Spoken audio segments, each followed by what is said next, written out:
அனைவருக்கும் வணக்கம். நான் அசோக் ராஜ். இந்த வீடியோ நம்ம எதை பற்றி டிஸ்கஸ் பண்ண போறோம் அப்படின்னா டேட்டா சென்டருடைய PUE. ஸோ டேட்டா சென்டருடைய PUE அப்படின்னா என்ன அப்படின்னு அர்த்தம் அப்படின்னா power usage effectiveness. Power usage effectiveness அப்படின்றது அர்த்தம்.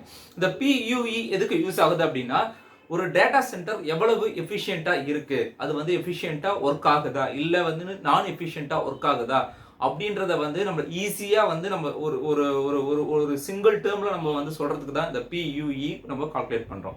ஸோ இந்த PUE கால்குலேட் பண்ணோன்னா உங்களுக்கு என்னென்ன தேவை அப்படின்னா உங்களுடைய டேட்டா சென்டருடைய ஐடி எக்யூப்மெண்ட் எவ்வளவு வந்து பவர் வந்து கன்சியூம் பண்ணுது அது தேவை.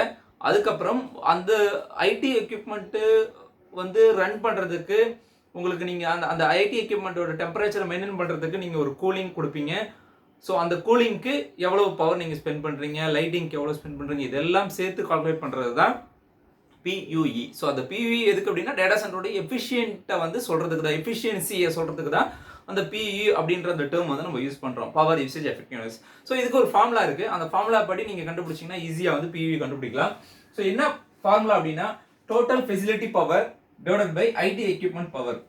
ஸோ இந்த இடத்துல டோட்டல் ஃபெசிலிட்டி பவர் அப்படின்னா என்னன்னா ஒரு பெரிய பில்டிங் இருக்கு, அந்த பெரிய பில்டிங் ஃபுல்லா பெரிய பில்டிங்குள்ள ஒரு ஃப்ளோர்ல மட்டும் உங்களுக்கு டேட்டா சென்டர் இருக்கு அப்படின்ற பட்சத்துல டோட்டல் ஃபெசிலிட்டி பவர்னா டோட்டல் ஃபெசிலிட்டி பவர் நீங்க எடுக்கக்கூடாது, அந்த ஒரு பர்டிகுலர் டேட்டா சென்டர் ஃப்ளோருக்கு எவ்வளவு அந்த அந்த ஒரு ஏரியாவுக்கு எவ்வளவு கூலிங். ஃபார் எக்ஸாம்பிள் இப்போ வந்து பாத்தீங்க அப்படின்னா டேட்டா சென்டர் ஒரு ஃப்ளோர்ல இருக்குன்னு வச்சுக்கோங்க, இல்லை ஒரு ஃப்ளோர்ல இருக்கு, இல்லை ஒரு பில்டிங் ஃபுல்லா இருக்குன்னா அந்த பர்டிகுலர் பில்டிங் அந்த பர்டிகுலர் ஃப்ளோர்ல கூலிங் அந்த டேட்டா சென்டரோட எக்யூப்மெண்ட் கூல் பண்றதுக்கான கூலிங் எவ்வளவு தேவைப்படும், அதுக்கும் அந்த கூலிங்னா அந்த கூலிங் எக்யூப்மெண்ட் இருக்கு தெரியுங்களா, அந்த கூலிங் எக்யூப்மெண்ட்டுக்கு நீங்க பவர் கன்சியூம் பண்ணுவீங்க. கரெக்ட்டுங்களா? ஃபார் எக்ஸாம்பிள் இப்போ வந்து கூலிங் அப்படின்னு எடுத்துக்கிட்டா இப்போ டேட்டா சென்டர்ல சில்லர்ஸ் இருக்கு, அதுக்கப்புறம் வந்து பாத்தீங்கன்னா பம்ப்ஸ் இருக்கும். ஸோ அதுக்கப்புறம் வந்து பாத்தீங்க அப்படின்னா உங்களுக்கான எக்யூப்மெண்ட் இருக்கும், VAHU இல்லை PAHU ஏதாவது ஏர் ஹேண்ட்லிங் யூனிட் இருக்கும். ஸோ இது எல்லாத்துக்கும் வந்து பாத்தீங்க அப்படின்னா சம் அமௌண்ட் ஆஃப் பவர் வந்து கன்சியூம் பண்ணும். சரிங்களா? ஸோ இதெல்லாம் நம்ம என்ன சொல்லுவோம் அப்படின்னா நான் ஐடி லோடு அப்படின்னு நம்ம சொல்லுவோம். ஸோ இதெல்லாம் ஐடி லோடில் வர்றது, இதெல்லாம் நான் ஐடி லோடு வர்றது. அதுக்கப்புறம் வந்து பாத்தீங்கன்னா கேமராஸு. ஸோ கேமராஸ்லாம் வந்து ரொம்ப கம்மியான போதும். Cameras, access card, suppose access card, அப்புறம் வந்து பாத்தீங்கன்னா அதுக்கப்புறம் லைட்டிங். ஸோ இது எல்லாமே வந்து பாத்தீங்க அப்படின்னா உங்களுக்கு நான் ஐடி லோட்ல வரும். ஸோ நான் ஐடி லோட்னா இது எல்லாமே வந்து டோட்டல் ஃபெசிலிட்டி பவர். ஸோ இது எல்லாத்தோடைய ஓவரால் கன்செப்ஷன் தான் வந்து பாத்தீங்க அப்படின்னா total facility power with IT load. IT லோட்னா உங்களுடைய சர்வர்ஸ் நெட்வொர்க் அந்த டோட்டல் இது எவ்வளவு எடுக்குது அப்படின்ற அந்த ஒரு கன்செப்ஷன், இது எல்லாம் சேர்ந்தது தான் total facility power. So total facility power நம்ம என்னன்னு இன்னொரு டேர்ம்ல சொல்லணும் அப்படின்னா non IT power plus IT power, அது ரெண்டும் சேர்ந்தது தான் total facility power. Non IT பவர்னு இதெல்லாம் வந்து பாத்தீங்கன்னா இதெல்லாம் non IT load. So non IT load power IT load power. Okay, இன்னும் சிம்பிளா சொல்ல போனா சரிங்களா? ஸோ அப்போ நான் ஐடி லோட்ல chillers, pump, PHU, cameras, lighting, அப்புறம் வந்து ஐடி லோட், இது எல்லாமே வந்து சேர்ந்து மொத்தமா எல்லாம் சேர்ந்தது தான் இந்த total facility power divided by IT equipment power. IT எக்யூப்மெண்ட்னா அந்த பர்டிகுலர் ஐடி எக்யூப்மெண்ட்டுக்கு எவ்வளவு வந்து பவர் கன்சியூம் ஆகுது, அதுதான் ஐடி எக்யூப்மெண்ட் பவர். கிளியரா? ஸோ PUE ஃபார்முலா என்னன்னா total facility power divided by IT equipment power. இன்னும் சொல்ல போனா non IT power plus sum of non IT power plus IT load power divided by IT load power. IT load power அப்படின்னு சொல்லலாம். For example இப்போ வந்து பாத்தீங்க அப்படின்னா என்னுடைய ஐடி லோடு வந்து பாத்தீங்க அப்படின்னா ஒரு என்ன சொல்றது, என்னோட ஐடி லோடு வந்து பாத்தீங்கன்னா ஒரு 10,000 வச்சுக்கோங்க. ஓகே, ஒரு 10,000 கிலோவாட் அவர். ஸோ இவ்வளவு யூனிட் வந்து எனக்கு ஐடி லோடு வந்து கன்சியூம் ஆகுது. ஓகே, இப்போ எனக்கு ஐடி லோடு தெரிஞ்சிருச்சு. இன்னும் என்ன தெரியணும்? நான் ஐடி லோடு தெரியணும் பிளஸ் ஐடி லோடு தெரியணும். கரெக்ட்டுங்களா? சார் ஐடி லோடு தெரிஞ்சிச்சு, நான் ஐடி லோடு மட்டும் தெரியணும். நான் ஐடி லோடு வந்து பாத்தீங்க அப்படின்னா ஒரு 30,000 வச்சுக்கோங்க, 30,000 கிலோவாட் அவர் அப்படின்னு வச்சுக்கோங்க. இதெல்லாம் சேர்த்து சில்லர், பம்ப், அதெல்லாம் சேர்த்து. ஸோ இப்போ PUE கண்டுபிடிக்கிறீங்கன்னா என்ன கண்டுபிடிப்பீங்க? PUE power usage effectiveness divided by IT non IT power plus IT power. Non IT power வந்து 30,000 யூனிட் பிளஸ் ஐடி பவர் வந்து ஒரு 10,000 unit divided by IT load power, இது ஒரு 10,000 யூனிட். சரிங்களா? ஸோ இப்போ இது ரெண்டுத்தையும் நீங்க ஆட் பண்ணீங்கன்னா 30,000 பிளஸ் 10,000 அப்படின்னா 40,000. Okay, 40,000 divided by 10,000. ஸோ அப்போ டிவைட் பண்ணீங்கன்னா என்ன வருது? 4. ஸோ அப்போ என்னோட PUE, என்னோட டேட்டா சென்டருடைய PUE என்ன வருது அப்படின்னா 4 சொல்லி வருது. ஸோ அப்போ 4 அப்படின்றது வந்து பார்த்தீங்க அப்படின்னா இப்படி தான் கண்டுபிடிக்கணும். ஸோ ஐடி பவர் டோட்டல், அதாவது நான் ஐடி பவர் ஐடி பவர் எடுத்து ஆட் பண்ணி மேலே போட்டுட்டு நியூமினேட்டரில் போட்டு டினாமினேட்டரில் வந்து பார்த்தீங்க அப்படின்னா உங்களுக்கு வந்து ஐடி பவரை போட்டு டிவைட் பண்ணீங்க அப்படின்னா உங்களுக்கு PUE வந்துடும். ஸோ அந்த PUE பவர் யூசேஜ் எஃபெக்டிவ்னஸ் எவ்வளோக்குள்ள இருந்தால் எஃபிஷியன்சி, எவ்வளோக்கு மேலே போச்சுன்னா நான் எஃபிஷியன்சி அப்படின்னு வந்து பார்த்தீங்க அப்படின்னா 1.2, நீங்கள் 1.2 அதுக்கு லெஸ் தென் கீழே நீங்கள் வந்து மெயின்டைன் பண்ணீங்கன்னா it is very very very efficiency data centre. 1.2 அந்த PUE வர வேல்யூ வந்து 1.2க்கு கீழே கம்மியாக இருக்குது, இல்லை 1.2 வரைக்கும் இருக்குது அப்படின்னா அது வந்து பார்த்தீங்கன்னா very very very efficiency data centre. Okay, அதுவே இல்லை அது 1.5 வருது அப்படின்னா it is efficiency, not very efficiency, efficiency 1.5. 2 அப்படின்னா உங்களுக்கு ஆவரேஜ், அது வந்து அந்த டேட்டா சென்டர் வந்து நீங்கள் ஆவரேஜ், அதோட எஃபிஷியன்சி வந்து ஆவரேஜாக ஒர்க் ஆகுது, ஆவரேஜாக இருக்குது அப்படின்னு நீங்கள் சொல்லலாம்.